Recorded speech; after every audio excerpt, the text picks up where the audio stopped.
அப்ப 2ஆம் இடத்துல உங்களுக்கு இதே மாதிரி இருந்தால், பாபகிரகம் இருந்தால் உங்களோட நாக்கு உங்களுக்கு வினை என்று அதுக்கு அர்த்தம். அதுக்கு என்ன விஷயம் என்றால், நாக்குக்கு ஒரு பூட்டு போட வேண்டும். அதற்கு சம்வாத சூக்த யாகம் செய்ய வேண்டும். சம்வாத சூக்த யாகம் செய்யும் பொழுது குடும்பத்தில் ஒற்றுமை உண்டாகும்.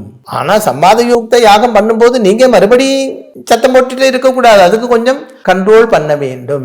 இது ஒரு வித மானசிக ரோகம்தான். தேவையில்லாம கற்பனை பண்றது, தேவையில்லாம திங்க் பண்றது, தேவையில்லாம பேசுறது, இவ்வளவு விஷயத்துக்கு இவ்வளவு பேசுறது, அதெல்லாம் ஒரு என்ன சொல்லலாம், a kind of a depression. That is a kind of depression. அப்படித்தான் ஒரு தர மனோவியாதி, ஒரு வித மனோவியாதி. அதுக்கு என்ன செய்ய வேண்டுமானால் மானசமித்ர ஹோமம் செய்ய வேண்டும். மானசமித்ர ஹோமம் மனோவியாதிக்குள்ள மந்திரம் யாகும். அது பண்ணியாச்சுன்னா உங்களோட மனசை கண்ட்ரோல் பண்ண முடியும். 2ஆம் இடத்துல இருக்கப்பட்ட பாபகிரகத்தோட மூர்க்கத்துவம், நீச்சத்துவம் கண்ட்ரோல் பண்ண முடியும்.